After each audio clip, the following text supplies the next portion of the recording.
Bonjour à tous et bienvenue pour une nouvelle vidéo de la série Comment corder une raquette de tennis avec la méthode du tour du monde. Si dans la première vidéo on a vu la méthode du tour du monde universel, la méthode officielle, mais pour aujourd'hui on verra une deuxième version de ce tour du monde que j'ai vu sur internet moi aussi et que j'ai trouvé assez intéressant.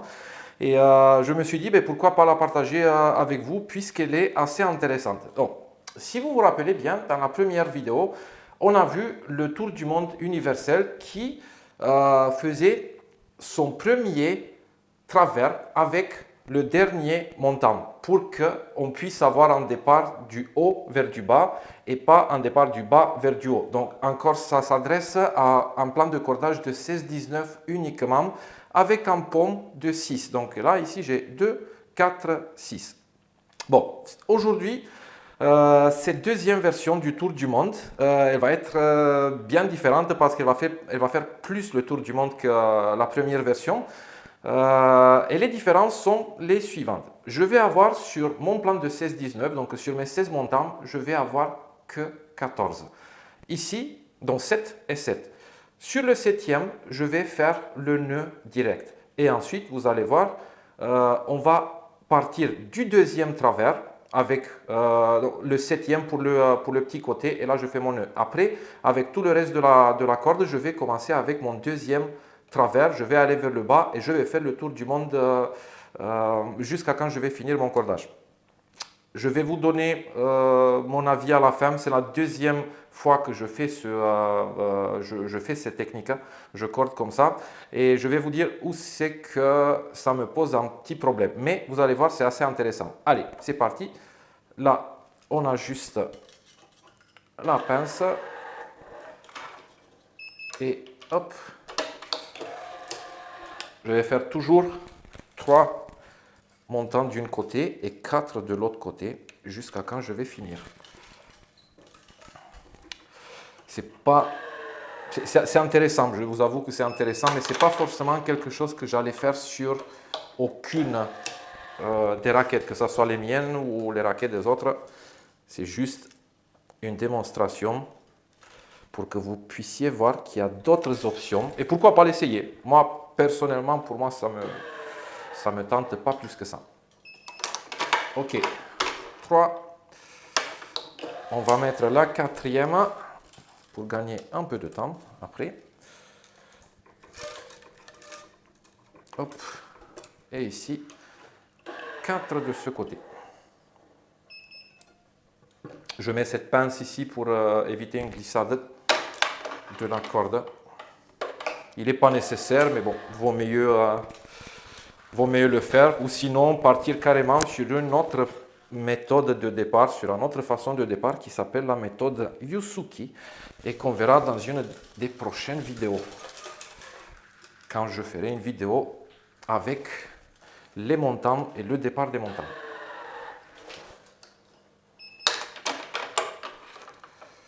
Hop.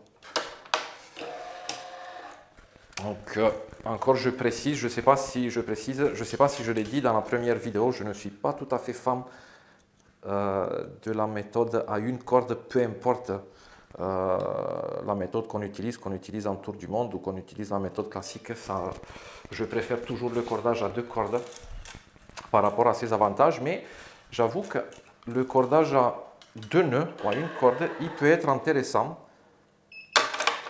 quand on joue avec des cadres assez rigides, puisque cette méthode, elle nous donne un peu plus de dynamique. On travaille avec une corde plus longue, pardon, qui sera toujours plus élastique, donc moins rigide qu'une corde plus courte. Mais moi, je préfère la méthode à 2 cordes. Et je vais vous dire pourquoi quand je ferai une vidéo par rapport à cette méthode. Il y a 2 façons de faire là aussi.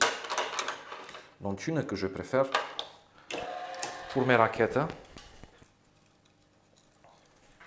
Super intéressant.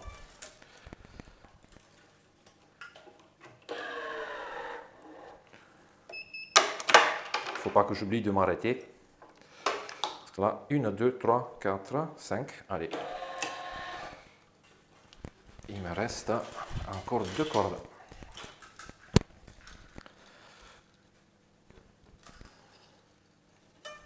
Vous allez voir qu'aujourd'hui, ou aujourd'hui dans cette méthode plutôt, je vais finir avec 2 montants du même côté. Et là, j'ai le petit problème avec cette technique, parce qu'il faut l'ajuster un tout petit peu par rapport à la déformation du cadre. Le cadre, lui, il se déforme avec chaque corde qu'on tire. Donc on a une rétractation du cadre quand on met les montants. Et puis il va revenir quand on commence à faire les travers. 1, 2, 3, 4, 5, 6. Ok. 5, 6. 1, 2, 3, 4, 5, 6.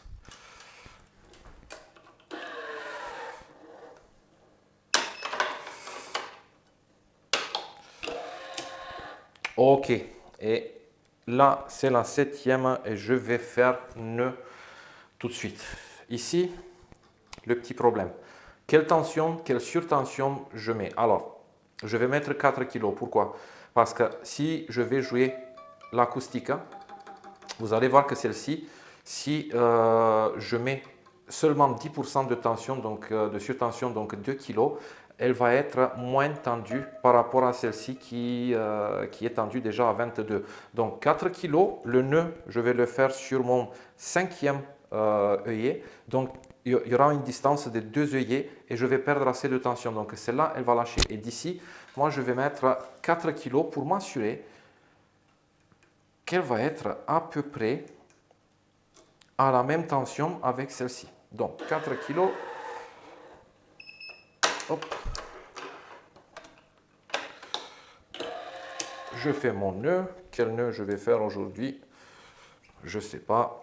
Allez, on va partir cette fois-ci, puisque à chaque fois je fais le nœud par Nel.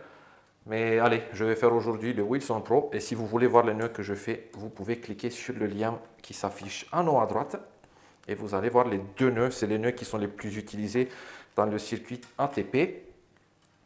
Donc, le nœud par Nel qui est un nœud un peu plus gros, moins esthétique mais très très efficace. Et le nœud Pro que vous voyez ici, qui est un nœud assez fin et super esthétique. Hop. Et là, je vais partir. Et vous allez... Bon, là, je vais lâcher. Vous allez voir. Vous allez voir quand je vais mettre ce dernier montant. Ici, vous allez voir pourquoi. Pourquoi 4 kg de plus et pas 2. Hop.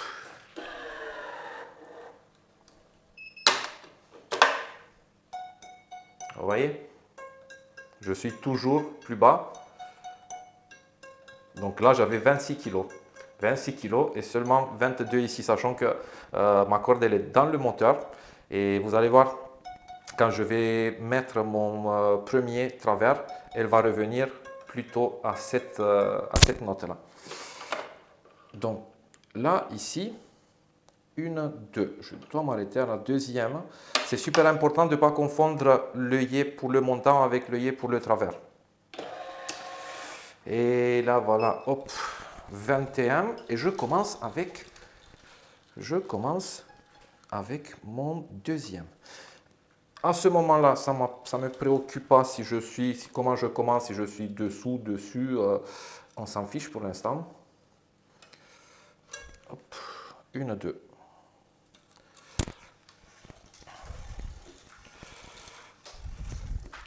Ce qui est super important, super intéressant, c'est vu que j'ai moins de cordes sur le montant, le passage il va être beaucoup plus fluide. Donc pratiquement même pas besoin d'aller en vague puisqu'il y aura un minimum de frottement entre les cordes. Donc 21 kg ici et là je vais lâcher.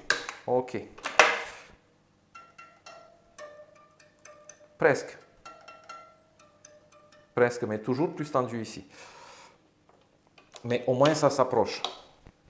Allez, hop, et là, on est prêt à partir sur les travers et vous allez voir qu'on va faire comme toujours, là, une corde à l'avance. On va tirer celle-ci. Je vais mettre celle-ci.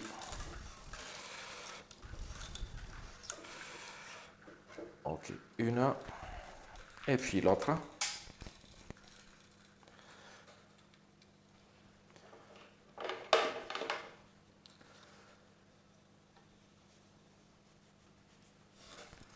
Ah, c'est super simple. Comme j'ai dit, c'est même pas la peine de faire ce mouvement en vague, mais comme j'ai pris déjà l'habitude, je le fais quand même. Et je fais attention de replacer à chaque fois mes cordes pour ne pas être obligé à les replacer après et perdre un peu en tension d'entrée. Ça serait vraiment dommage.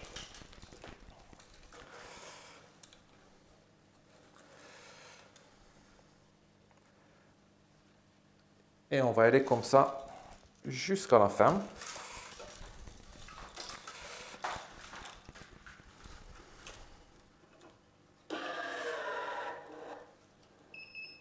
Voilà. Parfait.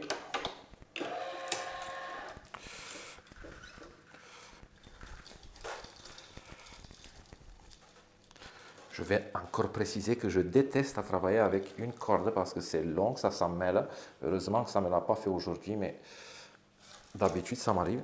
Donc c'est une des raisons pour lesquelles je préfère la méthode à 4 nœuds, donc à 2 cordes. La corde est la plus courte, mais bon, ce n'est pas la raison principale, c'est plutôt des raisons techniques.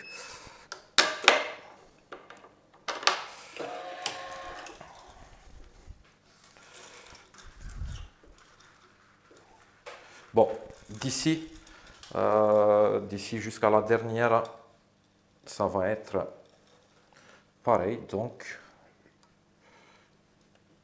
je vous propose de se voir à la fin. Et puis, on va reprendre ce qui nous manque finalement. Hop.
Et là, nous voilà à à l'avant-dernière corde.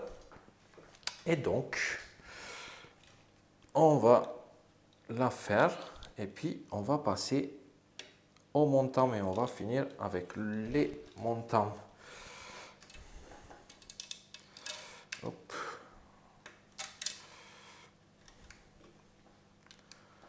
c'est un peu plus embêtant parce que le plan de cordage il devient quand même assez rigide. Mais on va y arriver. Bon.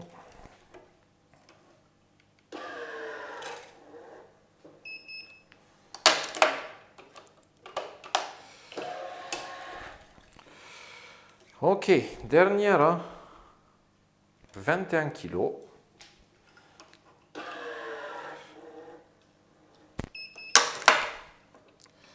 Et là, ce qui va se passer, c'est que je vais faire le tour du monde. Ça veut dire, je vais remonter ici, faire mon travers et redescendre de l'autre côté. Et comme je vous ai dit, j'aurai les nœuds mais qui viendront toujours à l'opposé. Je ne sais pas pourquoi je l'ai mal calculé, moi. Ok, mon premier travers. Là, ça fait un peu bizarre. Là, je vous avoue que ça fait un peu bizarre de travailler comme ça. Mais...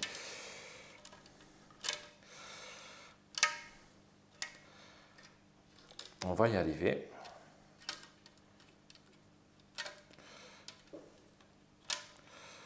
Hop. Et ici.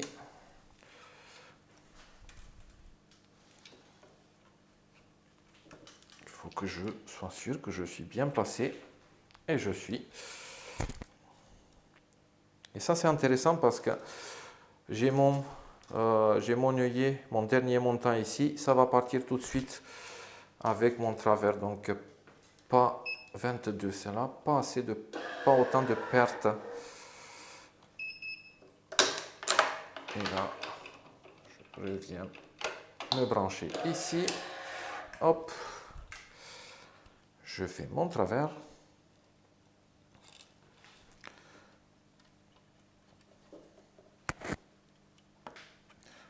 Il y a plusieurs façons de faire.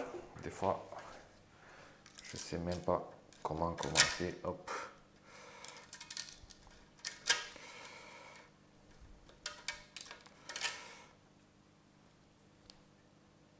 Et là, je fais mon travers. Je reviens à 21 kg.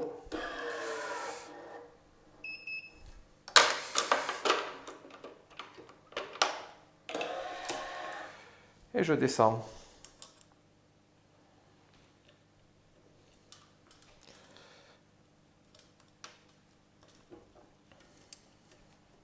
Ici, je peux la lâcher. C'est la dernière, elle ne sert à rien.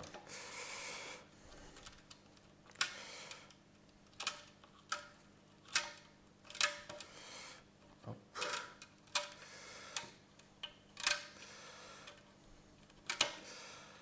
Finalement, c'était pas sorti comme j'aurais cru parce que pour moi, il y avait les deux montants qui allaient finir du même côté, mais je ne sais pas pourquoi. En plus, c'est une méthode que j'ai vue il y a quelques temps et que j'ai fait il y a quelques temps. Et comme on est sur le tour du monde, je me suis dit, bah allez, on va faire celle-ci aussi. Et finalement, c'était pas sorti comme je croyais. Mais bon, c'est sorti bien quand même. Ok. Sur tension ici, 26 kg. Et voilà, hop.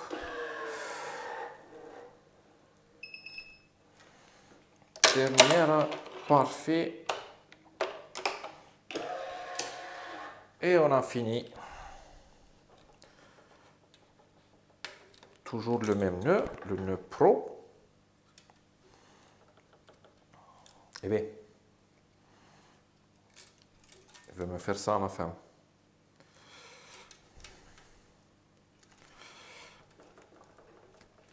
Ok.